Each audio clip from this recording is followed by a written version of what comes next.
तो चलिए, good morning friends. क्या आप जानना चाहते हैं कि सफलता कहाँ से स्टार्ट होती है? नमस्कार दोस्तों, मेरा नाम इंद्रपाल सिंह, एक digital network marketing coach and business consultant. और आज आपके लिए हम लेकर आए हैं पब्लिक स्पीकिंग के पार्ट 1 से लेकर 39 तक हो चुका है। तो शायद आप देख चुके होंगे, अगर नहीं देखे तो आप यूट्यूब चैनल सब्सक्राइब कर लीजिएगा। वहां पर हमारा पार्ट 1 से लेकर पार्ट 39 तक मिलेगा पब्लिक स्पीकिंग। क्योंकि ये दुनिया की सबसे बड़ी ताकत है पब्लिक स्पीकिंग। जिसको बोलना आ गया उसको समझो सब कुछ आ गया। आपको खूब करोड़ों का नॉलेज भरा पड़ा है, अगर बोलना नहीं आता तो नॉलेज जीरो है। उसका एग्जाम्पल हम बार बार आपको देते हैं। मनमोहन सिंह को भरपूर नॉलेज था, लेकिन वो सर्कुलेट करके बता नहीं पाए दुनिया को। नहीं तो वो शायद है नरेंद्र मोदी से भी ऊपर होते। और नरेंद्र मोदी को जितना नॉलेज था उसी से उन्होंने नाम कर लिया। तो बोलना अगर आपको आता है तो आप बता सकते हो दुनिया को।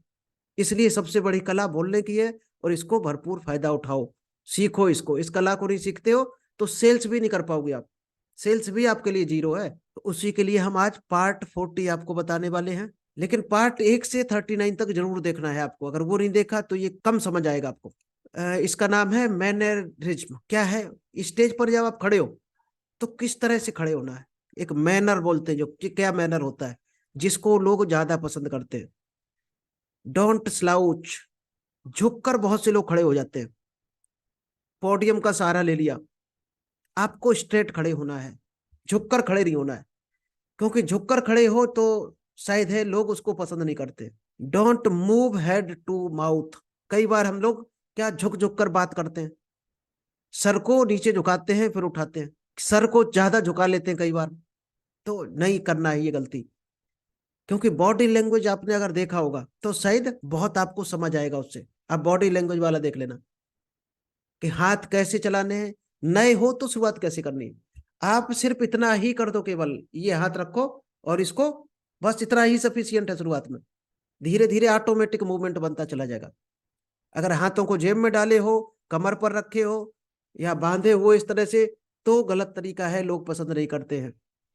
क्योंकि हम कई बार बता चुके हैं कि 13% आपके शब्द पहुंचते हैं, 26% आपका जो फेस इंप्रेशन है कि आप बोलने का तरीका क्या है, मॉड्यूलेशन क्या है, आपकी आवाज फ्लक्चुएशन है कि नहीं, आवाज किस पे ज्यादा जोर देना है, किस शब्द पर, किसको स्लो बोलना है।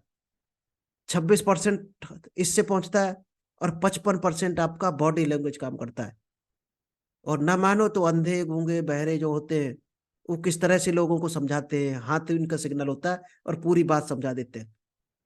पूरी बात समझा देते हैं, 55% वो ट्रांसफर कर देते हैं अपने शब्दों को। अनजान आदमी भी समझ सकता है उनके सिग्नल से। तो आपका सबसे इंपॉर्टेंट जो पब्लिक स्पीकिंग में है, आपका फेस इंप्रेशन और बॉडी लैंग्वेज।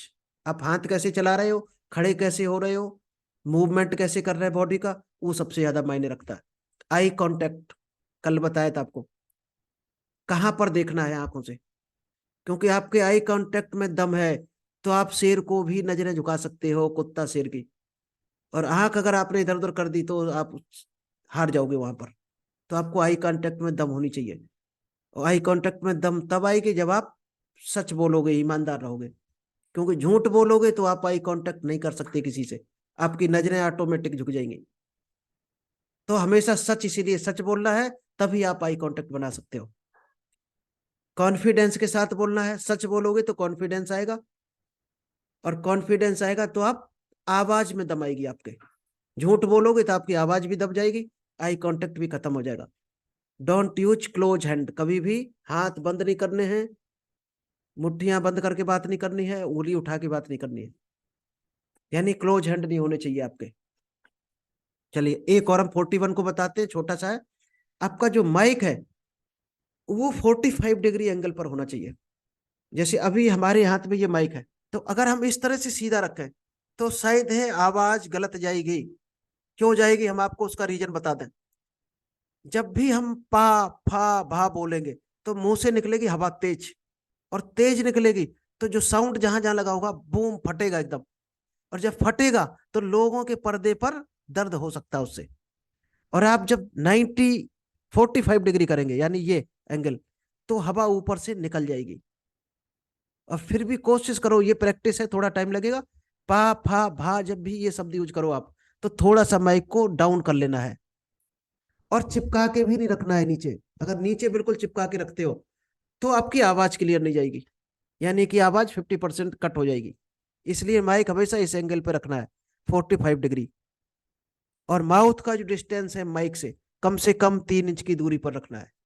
ये 4 उंगलियां इस तरह से कर लेना है, 4 से 5 इतनी दूरी पर रखना है आपको, तब जाकर आपकी आवाज बेहतरीन क्लियर आएगी। तो चलिए आज का खैर इतना ही रखते हैं, शाम को फिर कवर करेंगे, कुछ और नया सेशन लेकर आएंगे। Thank you. अभी हम रिव्यू करेंगे। जी आलोक जी, सबसे पहले आप बोलिए। हेलो। हाँ जी।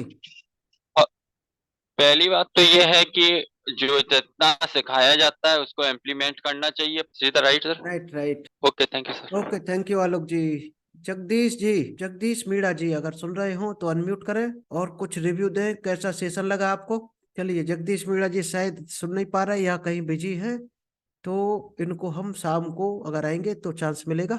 चलिए ठीक है, थैंक